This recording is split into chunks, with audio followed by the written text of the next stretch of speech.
Well, in my last video I showed you how I profiled and ground out these camp knives. They come out really nice actually. I'm very pleased with the final dimensions and shape of them.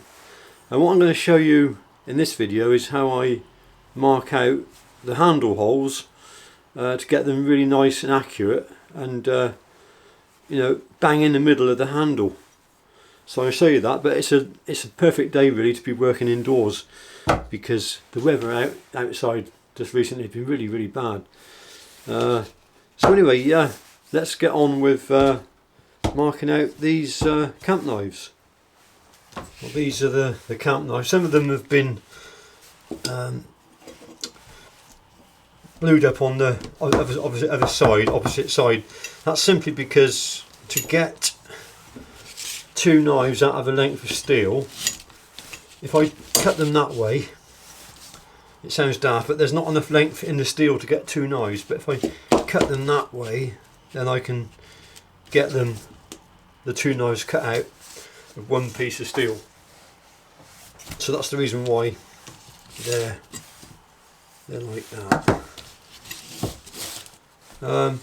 Anyway, so what I need to do is see clearly what I'm going to be doing, and so for that I'm going to use Dykem steel blue layout fluid, and I'm going to do them all on the same side so they're all facing the same way. These are already blued, but it doesn't do any harm to go over them once again. That extra layer just gives you a good impression. You can see clearly what's happening. I call it progressing. The knives, they kind of they progress through the various stages. There's so many different steps and stages when you're building a knife that I break the knife builds down to just stages, and so today I'll take them through the stage of marking out the handle holes, and then I might drill the handle holes out a little later on, chamfer them, and then move on to the various other little stages that I go through. And then obviously after that it'd be heat treatment, and then bevel grinding,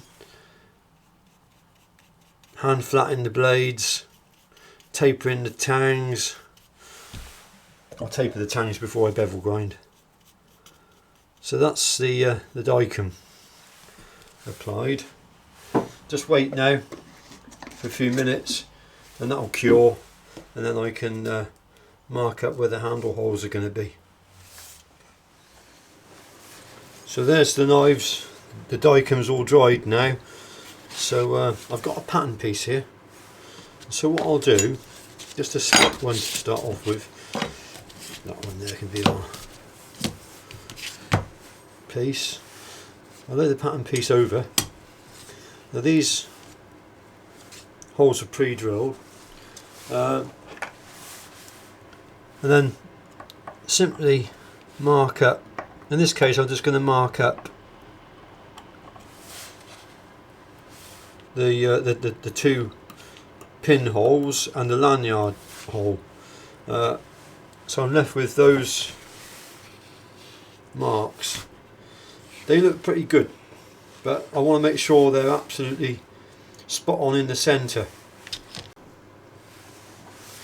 So to ensure they're really in the centre, what I'm going to do, and roughly I want to measure across the width here, so directly this width here, to see how wide that is, and that comes out to be 27mm, and that one there, that's a bit smaller, that's 26mm. So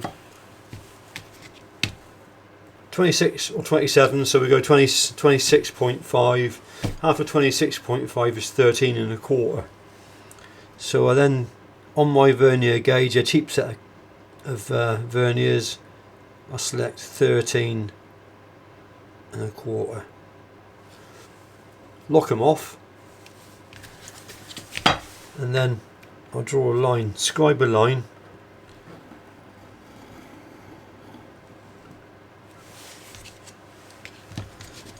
scribe another line,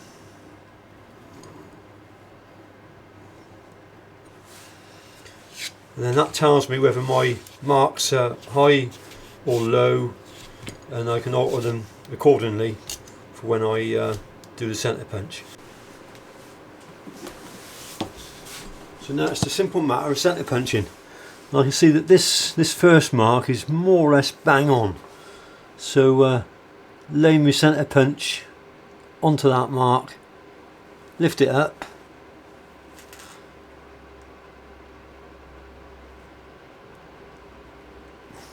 you've only got to be at a smidgen and your hole won't be bang on where you want it. So that's more or less there. So I'm happy with that one. This one is just slightly high, maybe by about half a mil. So I'll just bring him down on the centre punch, line him up.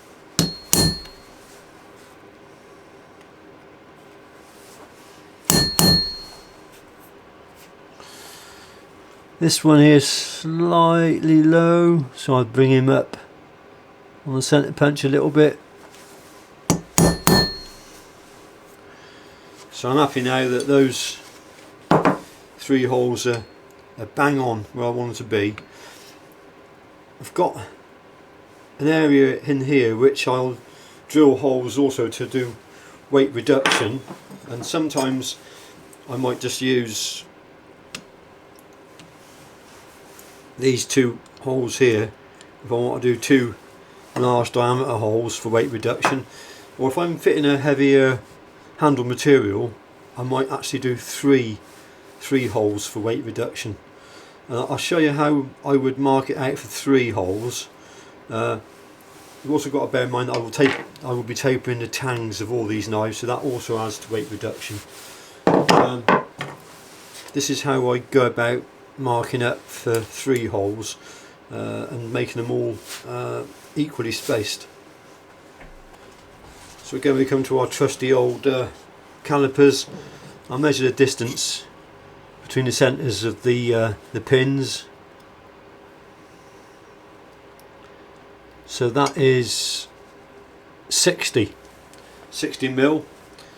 So we'll do the middle one first. So that's simple. That's just 30 mil. So we'll make a mark. Turn the handle round. Make a mark. So there I've got a mark which shows me roughly where the centre is. So again, using my centre punch,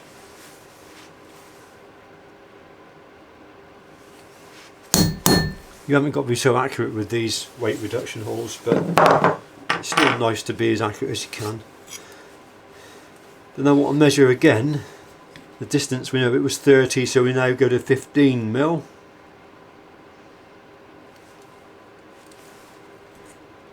And make a mark here. And make a mark here. Turn it round. I'll make a mark there. I'll make a mark there.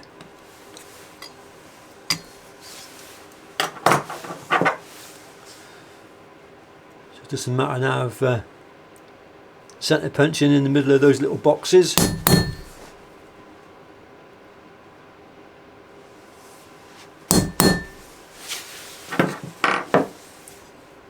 And that one is ready for drilling, and that'll be a 3 hole weight reduction in that one. The 2 hole weight reduction is a bit simpler. So if this has got a lighter wood handle, then I'll just go with the pattern piece.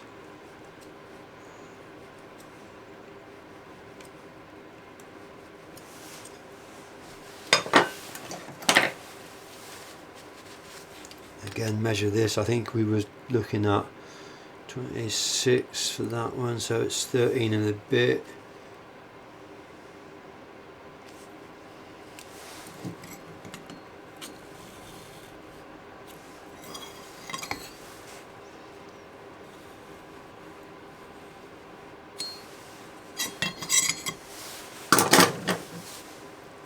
So that one there is more or less bang on.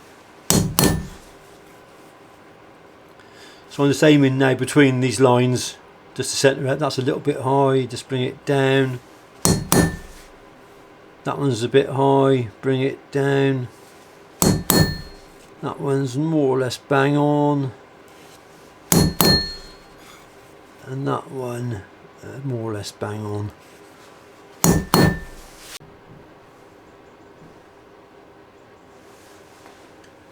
So here's another reason why I always do this to every single one. You see this one, the mark is way up off the line. It's probably because these are all hand ground, handmade knives. There's probably a slight difference in that handle, or I may have put that on and not lined it up accurately. This is just a backup check, if you like, which tells you if your holes are lined up, and so I can simply make the adjustment there and bring it down onto that centre line. I know I'm bang on the money then.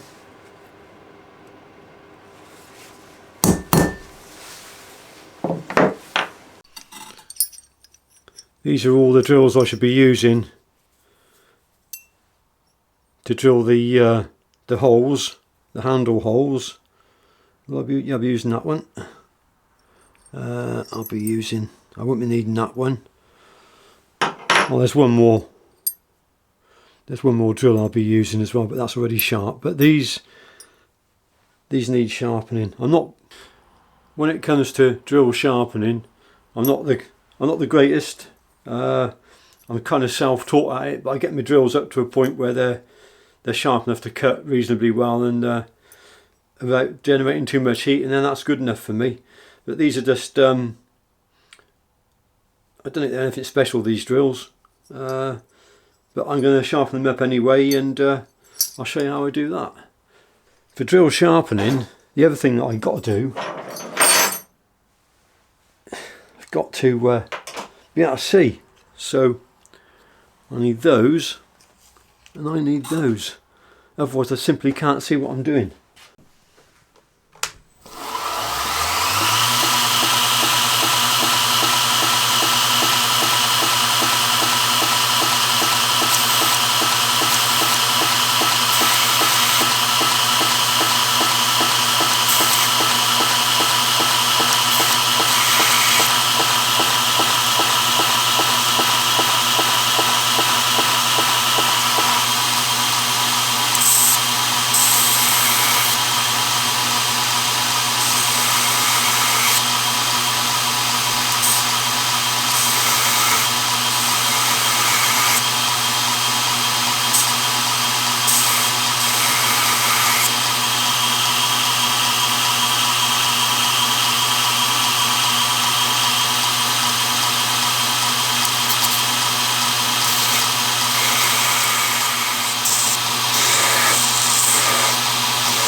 This is where you get to see how good my drill sharpening skills are.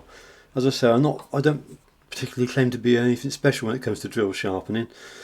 But, I'm using the small diameter drill, higher speed on the drill press, and I'm going to just drill pilot holes to start off with.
my big Warco drill now with a clamp. I run it at a slightly slower speed. I've got the 8mm drill bit in there, so I'm going to just drill out the actual lanyard tube. I might use a little bit of cutting fluid. I've had conversations with someone in the past and they said no, you don't need cutting fluid, not when you're drilling steel, but I personally like to use it. It seems to help a little bit, I think.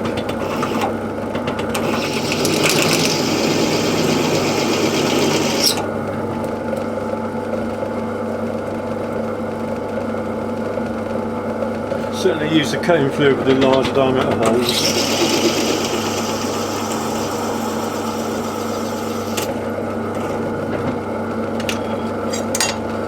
So that's a lanyard hole drilled out.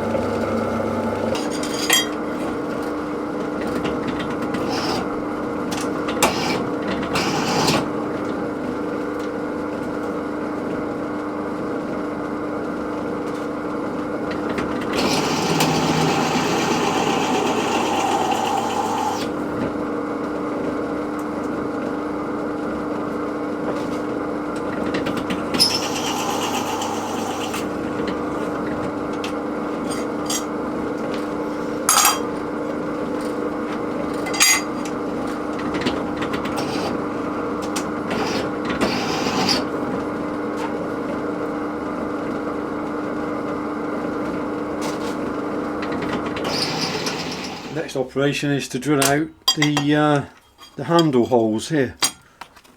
So this being a 2-hole weight reduction, this will be drilled for 6.5mm, 1/4 inch, and I'll be using mosaic pins in that. The 3-hole ones have been drilled to slightly smaller or slightly larger diameter than the actual pilot holes themselves. That's to accept Loveless bolts.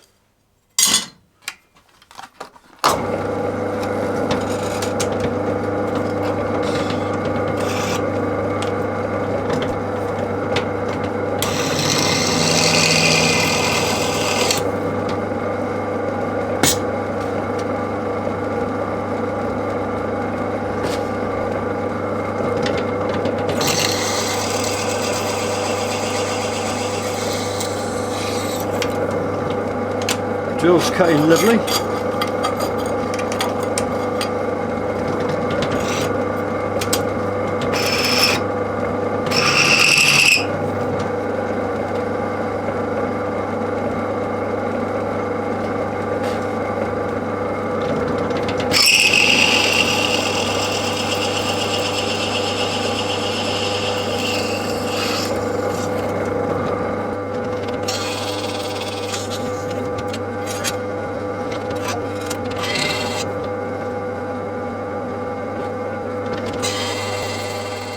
Lastly, we're on to the large diameter drill bit now for the weight reduction and the glue holes.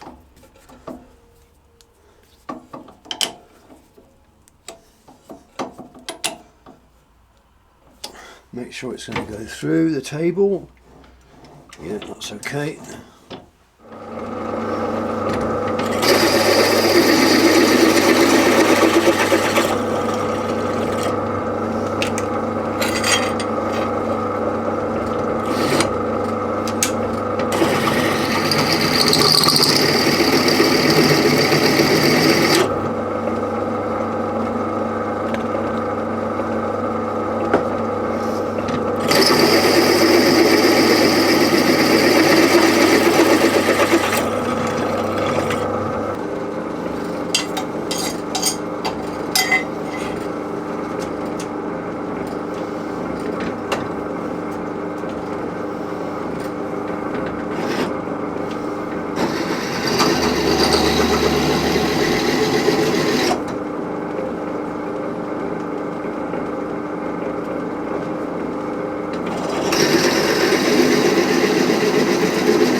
I've got a bit of an experiment for you. Now you can be the judge of this.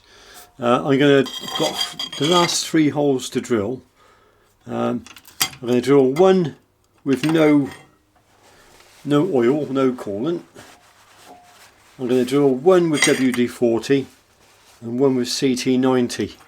So you can be the judge and let me know in the comments what you think is the best method.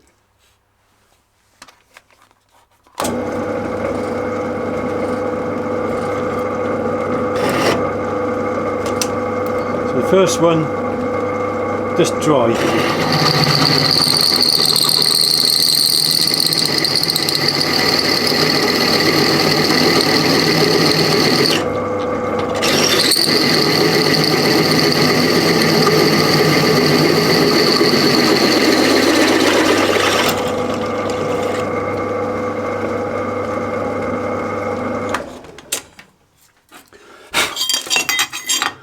Next one I'm going to use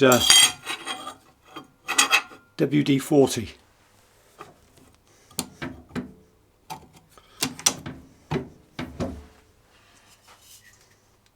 A bit on the drill bit and a bit on the workpiece.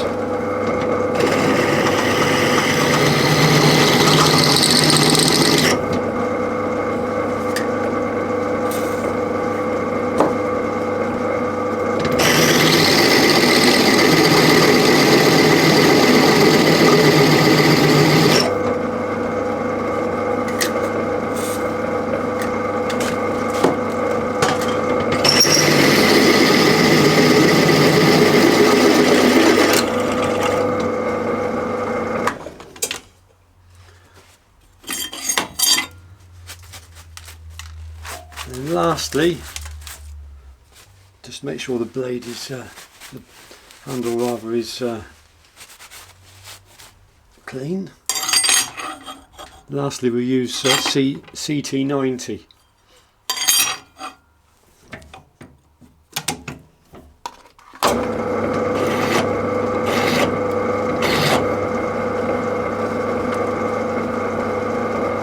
There's a bit of a burr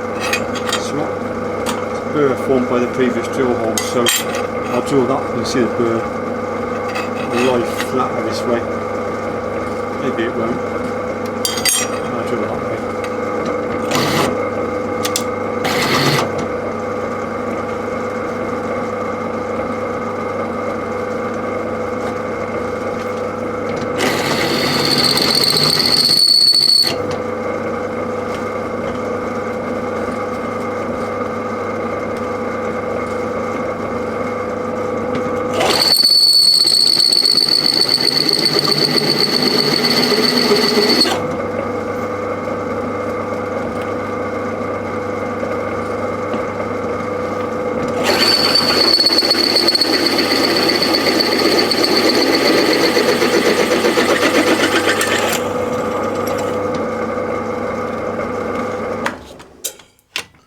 I think it's fair to say that the drill bit is beginning to lose its edge a little bit now. But this table is a wet table, so what you should do really is get it set up to have a pump and fire suds all the time.